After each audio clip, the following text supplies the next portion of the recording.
I'm Tamara, and this is TELUS Talks with Tamara Taggart.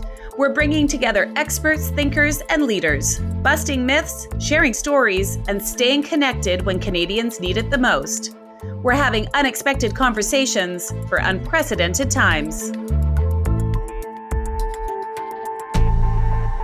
Hi, Kelle. Hi, Tamara. Oh, I'm so happy to see you and hear you. You too. Okay, so just for anybody that is not familiar with who you are, and I mean, a lot of people are, at least in my circle, because of Nella's story. So that's how millions of people learned about you and fell in love with you, was when you wrote about Nella's birth story. So why don't you tell us a little bit about that? Go back. Okay. Mm-hmm. So this was 2010. This is back in the day, sort of the beginning days of mom blogging. I had a daughter. I was pregnant with my second daughter, was sharing things online. Back then it was, like a handful of people and my family up north. And life looked exactly how I wanted. I just felt extremely lucky. Wanted a girl, had a girl, really wanted another girl, wanted a sister for her, got pregnant with another girl. Went into the hospital, had everything planned. I had a playlist. I had flameless candles and everything. And this birth experience was just perfect and planned out, and had friends in the room with me. And I delivered Nella, and they put her in my arms, and I knew instantly that she had Down syndrome just from looking at her, and nobody else in the room knew. Everyone said everything is fine. And I sort of went into just a tunnel, and I'll jump to a week after is when I wrote her birth story. Came home and just sort of wrote the experience of just being devastated, and course didn't know that so many people were going to write it. So I was extremely honest and wrote that I wanted to run away, and that I wasn't immediately connected to her, and that I wanted to go back and do it over again. By the time I had written it, I had come, I had had so much love and was madly in love with her, and knew this is this beautiful thing and we're going to make the best of it. And I published the birth story, and within a week it went viral. And it was so different. The internet was so different back then too. I mean, things go viral all the time now, but back then it was so many parents that had, so many moms that had the same experience or had given birth to a child with special needs, and just said, thank you for your honesty. Thank you for, saying things that I've never had the courage to say. And then of course there was also criticism and people that, couldn't believe that I was so honest, but that's sort of how it all began. And then led to, and I wrote all throughout the first year of her life, and the book that published 2 years later is the story of that first year. And it's very little to do with Down syndrome and very much to do with life and what we do, how we respond to situations and what we do with things. And so yeah, that's the short version. Yeah, I know from knowing you that there's a much longer version, but I think that, my son Beckett was he's just a couple of years older than Nella. So when of course, everybody I knew sent me your story, and I think that that's what happened, right? Yes, because your story was my story. Your story was, it was so familiar to so many people, and there was this raw connection, right? Yeah. And that's how I discovered you. I think it was one of the first blogs I ever read. It was when blogs were just starting and stuff. So, and I think, now, people don't come to you because of Down syndrome. They come to you because you have this gift of enjoying the small things. You really, truly do. And I know that's what, you call your blog, but it's, I mean, I could go on and on and on. And I wanted to talk to you today because we forget to enjoy the small things. We do. We always forget. And now we're in a crisis, worldwide pandemic. And I think, do you feel like now more than ever, we need to enjoy the small things? I do. And I love it what you said, that it is a gift. And I think the older I get, the more that I recognize it really, truly is a gift. And we all know what our gifts are, and we all have something unique. And not that, I mean, I think everyone is inclined to enjoy the small things. And it's funny that was like back in the day when I titled the blog, it was like one of those nights, like typed in a couple things and it, they were taken. I'm like, enjoying the small things wasn't. And it was like in the live, laugh, love. Yeah. But it really is. It's a huge part of who I am and what I know my gifts are. And right now, it's critical. It's like a life raft of uncertainty. It's the one thing that we can do when we don't know what to do. We can just simply look around and say, what do I have? What can I do right now that I can enjoy? And I found have talked to so many different people in times of grief when you really, you're just going from here to the next point and you can't see ahead. I remember even several years ago, there was a memoir published. It was national news here. There was a story of a woman who her kids were in the car, I think, with her sister, and they were getting on the expressway and they got on the wrong way. And it was a terrible accident and everybody died. And several years later, this woman wrote this story when she lost her kids, she lost her sister. I mean, she had nothing. And I remember flipping open to just the preface of the book, and her whole thing was, when I didn't want to live, I had nothing. That her only thing that sustained her in those early days was just the life raft of just like a good cup of coffee, walking and feeling just the leaves, going outside and just any little tiny thing, just gripping onto it until you get to a place where you can finally sort through your grief. But I think that's what a lot of us are doing now too. And some of us, I think at first you almost feel guilty, like, this is just, it's too big for us to bear. There's so much heartache going on right now. It's just absolute tragedy. And you feel like I shouldn't be feeling happy. I was just talking to a friend this morning and I said, obviously we all have days, I'm sort of wired that way, but of course I have days too where I'm low. And the most important thing you can do, and that is to not feel guilty for that right now, because the world is low on it. When you feel it and it comes naturally for you and you feel joy, and your job is to share it right now because the world is depleted and they need a little bit of what you have. And so I feel, when my light is on, I just want it to be a lighthouse. I want it to share it with other people. And, and it is, because I can think of 3 things off the top of my head about you and just watching you on Instagram that bring me joy.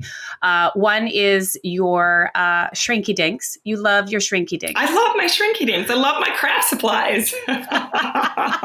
It's strange how much joy I get from Shrinky Dinks. Shrinky Dinks, I haven't thought about Shrinky Dinks since the 70s, but I feel like you are responsible for bringing Shrinky Dinks back. So for somebody that doesn't know what a Shrinky Dink is, what's a Shrinky Dink? So it was big in the 80s when I was a kid. It's like this sheet of rough plastic, and you draw a picture on it, like a full-size picture, and you cut it out and you put it in the oven. It shrinks up really tiny, but it gets really thick, so you can make like charms. And it is so funny the way that you say that, because I've gotten people, I'm just like, just trust me, go get the Shrinky Dinks. And they're like, okay, fine, I'll get them. And I've had people write back and say, I've been in my kitchen for 3 hours. I can't stop making them. I'm selling them. I'm giving them to all my friends. Like, it's this just slowing down and realizing these little things. And a lot of it goes back to childhood too. There's so many things when we're kids that made us happy that we forget still make us happy. Sidewalk chalk, when I am super stressed, I go sit in my driveway with my chalk, and kids don't even have to be there. Neighbors walk by and they're like, she's chalking again. But I draw with sidewalk chalk, and it's very calming. And it's just that simple joy that anybody can feel. And But your sidewalk chalk art is pretty exceptional. I mean, my sidewalk art does not. I even went and bought the chalk that you said to buy. Like, I was like, okay, this is the chalk, right? This is the chalk that's going to do it for me. Yours is so good. Well, I mean, I sit there probably longer than most people, eventually get bored, and I'm in it to win it. So I sit there for as long as it takes. And I usually bring my phone and find a picture that I want to copy. And I'm looking back, and I'm a little bit obsessed with it. So that's why. So, and we have art. My dad's an artist. My brother's an artist. We have a lot of artists in our family. What about these restaurant nights? Tell me about, like, you were all Italian the other night. We did. We're missing out on our restaurant experiences. And I remember doing this as a kid too. And I remember doing it with my best friend when my parents were divorced. And it's funny how much you go back and you realize these things in our childhood, they were during times that I was grieving as a child too, that but we made a restaurant, the kids, and it was a huge ordeal. We started in the morning, the kids named the restaurant, they made a sign for it, they made menus, they cooked. I mean, we got everything set up for them. They set the table, put candles, had music, Italian music. We got dressed up. We came, my oldest, Lainey, was teaching Nella throughout the day, showing her how to be a hostess, how to pull back. It just became this thing. Of course, now that's all they want to do is they can't have a regular night now. They only want to play restaurant.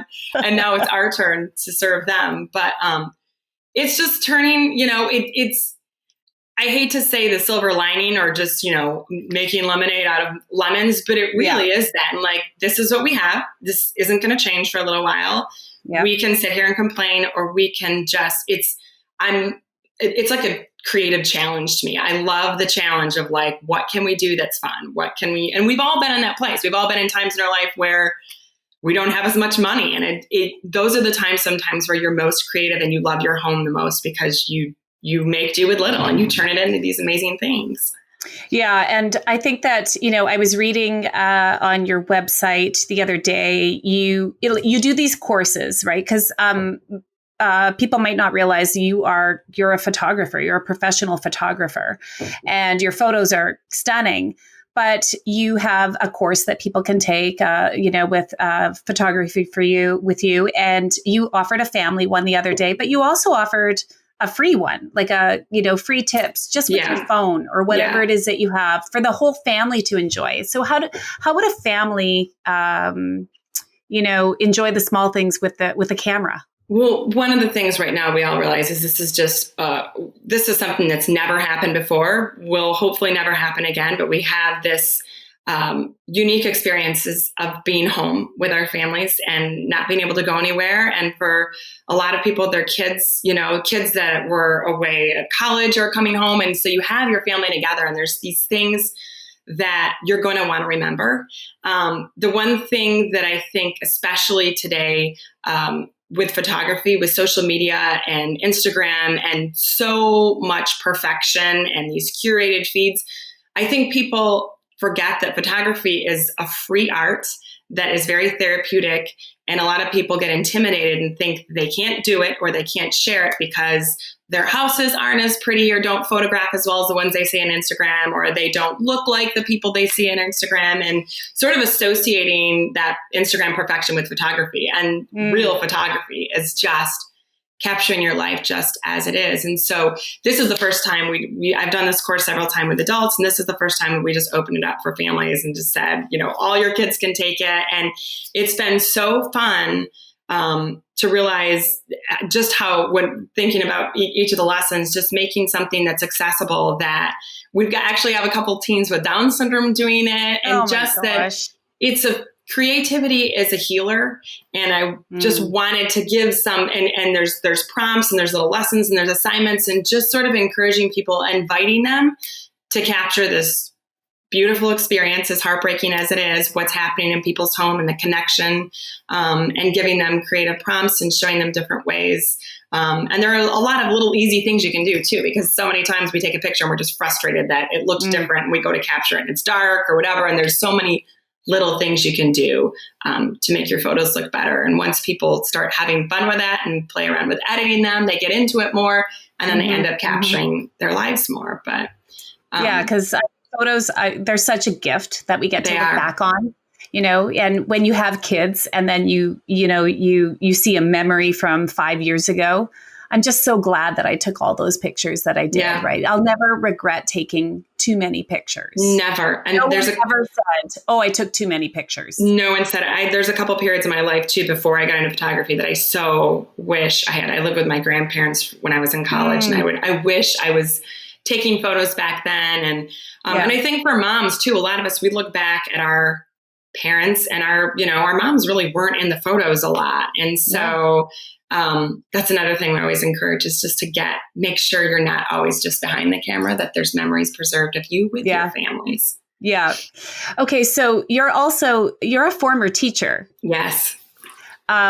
Which I feel like that's why people are so attracted to you. Not physically, but your crafting experience. Yeah. I mean, listen, don't get me wrong. No. You're a hot number, Kelle. But people love teaching. It's an elementary school teacher thing. Right?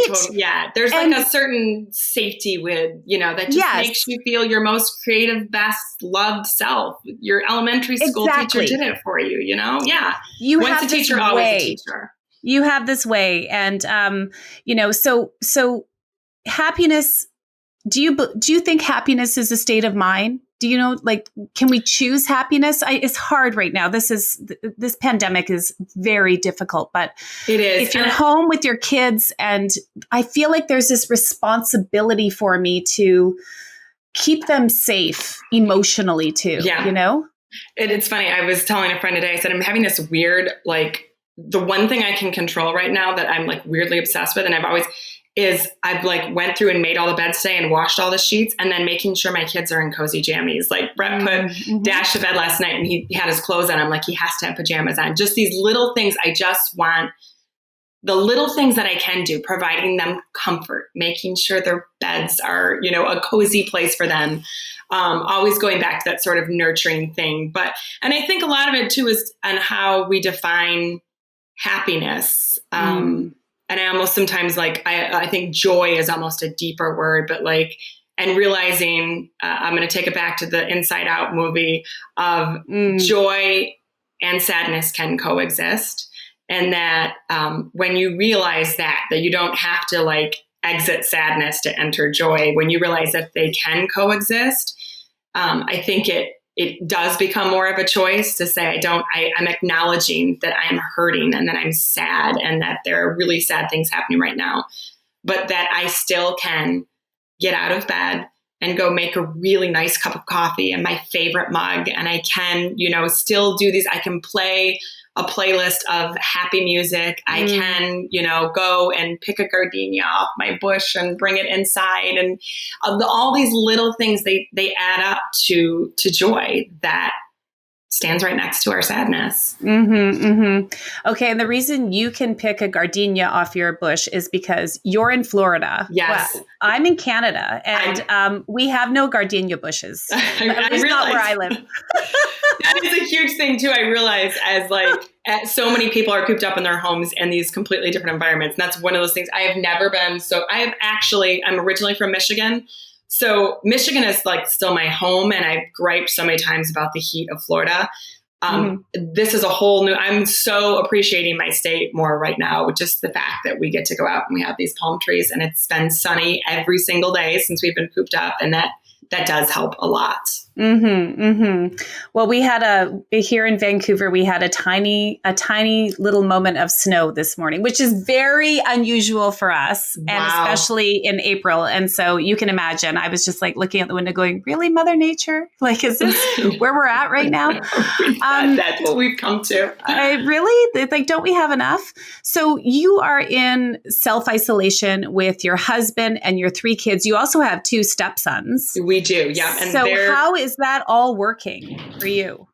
With the whole isolation? Yeah. It's hard. It's funny that there's people that I normally in life will go 3 weeks without seeing. And now that I know that I can't see them, I feel like I miss them so much more. But we're being creative, we're doing, even with you, we've been texting more, and it's just, it's almost making us connect with people more because we need it. And so we are doing lots of FaceTime calls and Zoom calls and happy hours with, 4 on the phone at one time, and everybody's checking in on each other. And there is a great sense of connectivity that we have, and just deep love for each other, and also grateful that we're all healthy and everybody's safe and following the rules. And Yeah, I agree. It's really, for me, I find that life was so busy. Life is busy, right? But it was so busy outside of the house. And then when we came back in the house, it was still super busy. Yeah. But now that we are here in the house, all of us, 5 of us and 4 animals, it's different. And I'm reaching out to my friends, my girlfriends, way more. I'm talking to my girlfriends more than I ever have. Same. Because I need that connection too. I actually was like scrolling through my phone the other day and I was like, who haven't I talked? Just alphabetically, like who haven't talked to her? That would be fun. And just like these people that I haven't talked to in a while, that is just bringing so much joy just to hear their voices, see their faces. Yeah. And that's a small thing, right? To reach out. We can reach out, a little small thing that we can do and maybe bring some joy to somebody else, right? By saying just, how are you? Yeah. One of the things that I love that you do, and I started doing it, although people aren't really into it yet in my house, is is it a 5-minute cleanup? It's the 5-minute or the 15-minute shakedown. The 15-minute shakedown. 15-minute shakedown. And this applies outside of cleaning as well. And the whole idea is for me, it's when the house just gets, my kitchen can go from 0 to 10 and like, it can be perfectly clean. And by the end of the day, it's just absolutely trashed. And so many times I avoid something because I think it's going to take a long time. And I'm like, I do not have the time right now. So it's setting a 15-minute timer. And I've done this even, with the email box or whatever, something that I don't want to do and I'm avoiding because I think it's going to take a long time. I set a 15-minute timer and I use one of those like old school elementary school one that shows the red block of time and it slowly disappears, and setting it for 15 minutes and saying just 15 minutes, you're going to fly, turn on music. It becomes a race against the clock. It's that fun, like you're competing against yourself. And most times by the time the timer goes off, the kitchen is absolutely sparkling. I've seen it on your Instagram and I'm impressed and I've done it myself. And you're right, 15 minutes. I have 15 minutes I can commit to this. It also tricks the family to get, like, the kids actually think it's fun. They don't realize that they're really cleaning when you like get everybody in and say, can we do this in 50? I don't think we can do it. Can we do it? But no, it's so helpful. It is helpful. Okay. So if you were to suggest 3 things that we could do to enjoy life right now, what would those 3 things be? I think one of them is the journaling, whether you do it through photography or whether you do it with your pen, just to take a little bit of time every day right now and to journal what's happening, what you're noticing. And sometimes I just give myself a short list of like what I am sad about today, or 3 things that brought me joy, or something I'm looking forward to, just some simple things. And it helps remind me just to be present and to be aware of the things that are making life good right now, even though it doesn't seem very good. Number 2 is just to connect. Like you said, just to call somebody. I find when I'm outside of pandemics as well, whenever I'm hurting, or if I can give, if I can contribute something, sometimes if I'm feeling insecure, I come out of it by doing the contrast, which is to give somebody a compliment. It's so if I'm feeling that scarcity or anxious, to call somebody and check in on them, or to make sure you're uplifting somebody else, or calling somebody, can I get you some groceries? Doing something kind for somebody else pulls me out of it and helps you stay connected. And then I would say just, this is coming from the happy person, but it's a big part of my happiness, is to cry, to make some space for your sadness. And if that builds up and you're not acknowledging it, and I've done it several times these last 2 weeks, just to get it out and then to move forward, just to not to ignore it, to acknowledge that this is really sad. Yeah, I have done that too. And it feels weird to say it helps, but it really does help. I don't like to cry. It's not something that I like to do, but you're right. There's so much anxiety and fear right now, because none of us have been through this before. And I feel like the whole world is learning at the same time. And, when we're watching, when I'm watching what's happening in the US, or when I'm watching what's happening in Italy or somewhere else, it it adds to my anxiety. And if I can just like let it go. It's almost like it creates space for the joy and the healing and the creativity that's going to follow if you like get it over with. Otherwise, you're just like putting happiness on top of it. And it's just always like the pea underneath the mattress with the princess and the pea. And so sort of acknowledge that it's sad and get my tears out, or call a friend and just be like, this is really hard and I'm really scared. And then afterwards, I always feel lighter and I always feel like, okay, this is going to be fine. Okay. And before I let you go, I know you have so many people that love you in Canada, and I love my Canadians. No, like you really are. You're a superstar here for so many people, and rightfully so. And everybody loved your book, Bloom. Are you writing another book? Yes. Well, we're working on a proposal, and I actually had a trip. It was working with a friend on a book about friendships and women friendships. And actually, I may know that friend. Yes, you do. Yes, you do. And we were supposed to be, actually this weekend, I was supposed to be in Charleston working on it with her. And of course, that was canceled and postponed. But yeah, not canceled, postponed. So yes. There are still many stories to be told, and stories through this and after this, and we will get to them. Yeah, well, everybody's looking forward to that book for sure. Oh. And, if you haven't been to Kelle's website, which is kellehampton.com, and that's KELLE Hampton.com. I promise you, if you go there, you could spend days, if not weeks, combing through everything, and you will find a million things to do with your family or just on your own. And you will find true joy in that. No, seriously, Kelle, it's, I'm not saying that because you're my friend and that you're paying me to say that. No, I'm joking. No, but I adore you. And I just, you light up a room. You really do. And your website is fantastic. Your Instagram is magical. And I'm really happy that you have taught us all how to enjoy the small things, because it's really important, especially now. So thank you so much for talking to us. Thank you. Thank you for having me. It's so good to hear your voice and see your face. Good to see your face too. And you can also get Kelle's book, Bloom. It's available everywhere that books are sold. You can buy it online. And be sure to join us here on TELUS Talks with Tamara Taggart every Tuesday and Thursday. Be well.